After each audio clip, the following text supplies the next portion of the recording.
Continuing our ongoing gem series, today it's the gem you've all been waiting for. The half-human, uke-strumming savior of the universe. I want to take this time to thank all of you amazing Steven Universe fans for joining me as we analyze these gems and characters. It's been so fun to explore this show with you all. We'll be taking a look today at how this kid grew into a young man, look at his hardships, his trauma, and of course turn to real-world inspirations to see how those things factored into his creation and design. Pack your cheeseburger backpack and hit that subscribe button and bell. I'm Chris Carr. Today we're taking a deeper look at Steven Quart's Cutie Pie DeMayo Diamond Universe, aka Steven. Before we dive in, I want to give a big ol' shout out to our super nerd sponsor of the day, Devin Elliott. Thanks to gems like Devin, I've been able to talk to you guys non-stop about the world of Steven Universe, which has been amazing! So thank you so much. We really appreciate all the support. We're excited to announce that NerdWire is partnering with our sister brands, The Fumble and Holly Scoop, in a fundraising campaign for the Equal Justice Initiative. The EJI is an incredible nonprofit organization that provides legal aid and assistance to those who need it most. There's a link below where you can donate directly to them. I'll fill you in with more details at the end of this video.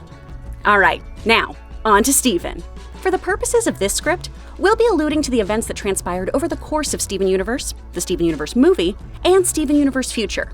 For an in-depth look at the events that transpired, you can check out our individual episode breakdowns or our complete timeline. Steven Universe has come a long way from that goofy, cookie cat-loving kid we first met back in 2013. Since the show first aired, Steven has developed powers, developed feelings for Connie, helped dismantle an oppressive intergalactic government, house and assimilate refugees, work on himself, and grow a neck! Steven Universe is a half-gem, half-human hybrid, the first of his kind. He essentially was his mother Rose Quart's final act of rebellion. He's something that absolutely should not exist, and defies everything the Diamond Authority is about: purity. Young Steven was awestruck by the idea of his mother and her fellow crystal gems who were now raising him.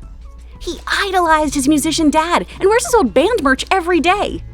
Steven made friends everywhere he went. He was a happy-go-lucky kid who didn't just believe in heroes. He believed he was surrounded by them at every moment. Steven is a pacifist who will go out of his way to help others, to avoid conflict, and often turns his enemies into friends.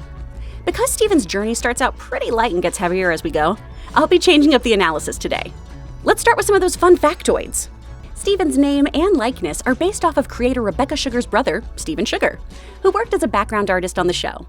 They even have the same birthday, August 15th, making his birthstone a peridot and his birth sign Leo. Makes a lot of sense that the kid befriended a space pie and a lion. Leos are known to be creative, passionate, warm-hearted, and cheerful. They love being the center of attention and make for natural leaders. They also are known to be pompous and stubborn at times. Now, I believe our Steven lines up more with those positive traits of his birth sign. He definitely does well as a leader, and he's got the sunniest of dispositions in Steven Universe the series. We also have to remember that Steven is a gem, and therefore we get to analyze that portion of him. Naturally occurring pink diamonds are exceptionally rare and pack a high price. Pink diamonds manufactured in a lab, though, are different from their natural counterparts. Thus far, labs haven't been able to recreate the rich, vivid color of the naturals. We know that our character Pink was treasured and highly valued, as was Steven. Unlike yellow diamonds, which gain their pigment from traces of nitrogen, or blue diamonds that are colored due to boron, pink diamonds get their distortion from their crystal structures. Now, I really like that phrasing. Distortion from their crystal structures. Pink changed her structure to become Rose, and then to become Steven. It implies that the thing that gives them their beauty and who they are also enables them to change and differ from the other diamonds because of their own inherited nature. This could also play into how Pink was unique from her fellow diamonds, and consequently, so was Steven. When it came to approaching this video, I really wanted to look at Steven's emotional journey, because to me, that's really what's at the heart of these properties. Steven growing up and how he handles everything that entails. In addition to his own novelty, Steven is first seen as the son of a great noble leader, Rose Quartz, the woman behind the rebellion. And he struggles to figure out how he can live up to this great figure's legacy, how to use his powers, if he'll age like a normal kid, or if he'll outlive the humans he loves. When it turns out that Rose has been Pink Diamond all along, he then continues to exist in his mother's shadow, but now tries to atone for her sins. That, of course, was the big reveal of the series, that Rose Quartz was an assumed identity that Pink Diamond had taken after faking her own shattering. Well, this new identity allowed Pink to fight for her beloved Earth, work with like-minded fighters to liberate other gems from the Diamond Authority, and fall in love with a human to create Steven. This new alias also freed her from being held accountable for her past. I know we all love this reverse redemption story, but it has to be said, Pink was no saint. She was flawed. She was quick to anger, prone to violent outbursts, and she was really secretive. This desire to not be her really comes to a head as Steven tries to reason with his fellow Diamonds. They don't see him as himself, least of all White Diamond, who refuses to acknowledge him. To her, being Steven is merely the latest game Pink is playing, a song and dance that she's performing. In one of the more horrifying moments of the series, White unceremoniously rips Steven's gem from him, separating his human form from his gem form. In this moment, Gem Steven takes ownership of who he is. He tells White in no uncertain terms that Pink is gone, and he is what remains. His existence will not be denied, and he and his human half embrace one another, crying and laughing until they fuse back into the Steven we know. Steven's been a fusion this whole time. He's more than just the sum of his parts. He's Steven. He then sings a song of self-love and acceptance, and we think our guy is gonna be okay.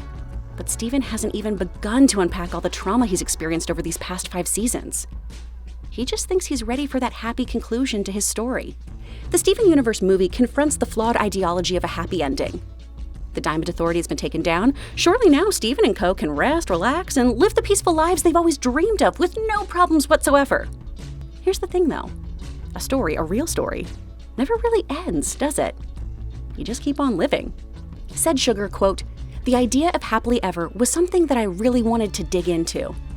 To see what it would mean to have these characters who have made all this progress and are really complex individuals kind of believe that they get to participate in this very one-dimensional idea, and then get slammed with the reality of there never really being an ending to your story."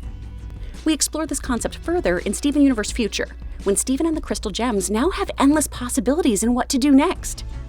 That their futures are going to be completely chosen by them. Now this is particularly daunting for Steven, as he's never really made choices in how he would live, but rather has just reacted to the situations presented to him. He trained with the gems because of the threat of the diamonds. He dismantled the Empire because that was the mission. If your mission is over, where do you find meaning and value in your life? His entire life has been built around the Gem War, leading to so much of his human life being neglected. He didn't go to school. He doesn't grasp how to socialize with humans his own age, and he's never been presented with the possibility that he's not dealing with a crisis. The lack of war means Steven has a lack of purpose. So he continues to try and divine purpose through serving others and by literally healing those his mother hurt. Now this assumed lack of purpose is intensified when he compares himself to others. All of his human friends seem to be moving on to new relationships, projects, schools, and he just feels stagnant. Now on top of feeling like he's being left behind, Steven learns new atrocities that Pink committed. In addition to manipulating pretty much everyone she ever claimed to love, it turns out Rose/Pink had abandoned her friend Spinel in an isolated space garden for thousands of years, and her pink pearl, known now as Volleyball, was caught in the crossfires of one of her tantrums and now is scarred. Steven is a sweet, well-intentioned teenager who still sees the good in everyone. So having to handle what his mother left in her wake and being aware of this sort of casual cruelty she was capable of, it's really hard for him to swallow. Even after he's gained the understanding of other gems that he isn't Pink, that distinction is something he desperately craves for himself. He's a helper. He's good. He's not his mother. He can fix what she broke. We really see this frustration and desperation come to a head when Steven is confronted with what happened with Volleyball. Steven has a Pink-esque episode as he screams, "I can't deal with one more horrible thing she did! I just want to fix it!" This was a big red flag moment for us in the audience. It allowed us to see how damaging Steven's need to clean up after his mother was to his own well-being, and to the well-being of those around him. As Steven struggles more and more with his trauma that he's left untreated and untouched living this life of a hero of the universe, his trauma begins to physically manifest, and he becomes less capable of controlling his outbursts, much like his mother, essentially having Super Saiyan fits of rage. And I assume the show did in fact take its inspiration from DBZ. Come on, Steven Zilla is just basically that Ape Saiyan form, right? When looking at Steven's emotional journey and trauma, I can't help but look at it through the lens of traumatic bonding. Traumatic bonding can happen when a young person experiences periods of positive and negative extremes from a parent. While it may be difficult to understand how a person can bond to their abuser, studies have shown that the ways a caregiver can combine affection and violence make it difficult for children to separate themselves from said caregiver. I know here we're talking about someone Stephen is literally bonded to, so just hear me out on this one. Individuals who have endured long-term abuse often find themselves harboring conflicting emotions regarding their abusers. They may simultaneously idolize them and despise them. This leads them to overly identifying with their abuser, addressing their similarities to help create some sort of reasoning for the abuse. We're so alike. That must be why this happens. This definitely can apply to the duality of Stephen's relationship with his mother, how he sees her as Rose the hero and Pink the villain. Traumatic bonding can also lead victims to feel like they're indebted to their abuser. This applies to Stephen and his mother in that Stephen has constantly been told how his mother sacrificed her form for him. He couldn't exist without her making this selfless choice. These individuals also tend to take on multiple roles and become overwhelmed, taking on too much and developing feelings of anxiety and depression.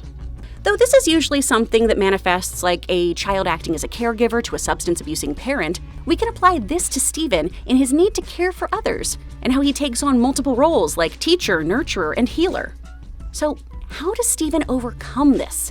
How does he heal? Well, he first gets worse before he gets better. We know from so many birthdays that Stephen's body can adjust to how he feels and perceives himself. So when Stephen feels like he's a monster and everything's fine, he physically becomes one, pushing and pressing down all those feelings, excusing his trauma. This all results in Stephen becoming this monster. Thankfully, with his family and friends' acceptance, he's able to acknowledge his experience and get the help he needs. Stephen's own journey shows us the greatest superpower we all possess: the ability to change and grow. Steven Universe, by design, shows the complexities of growing up as Stephen grew, through his own journey of self-love, acceptance, and healing. We, the audience, can acknowledge that if a hero like Stephen needs to give himself some room to breathe, a little bit of self-care, maybe we can cut ourselves a bit of slack every now and then too. Now, of course, these are just a few of my thoughts on the character Steven Universe. What I want to know, though, is what do you think about him? Hit me with your hot takes in the comments below. And be sure to hit that subscribe button and bell so we can keep this conversation going. Guys, once again, thank you so much for tuning into these Steven Universe videos.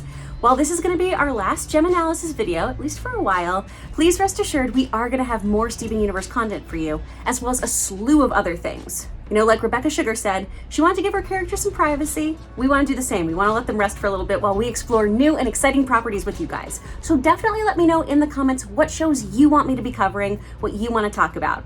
You guys are steering this ship, so let me know. Once again, I'd like to ask you to join NerdWire in our fundraiser for the Equal Justice Initiative. The Equal Justice Initiative is a nonprofit organization that provides legal representation for prisoners who may have been wrongfully convicted of crimes, for prisoners without effective representation, and others who may have been denied a fair trial. If you want to be part of the movement, there's a donation link below where you can send donations directly to the fund. Anything helps, and we're so glad that we can share this awesome opportunity to donate with you guys.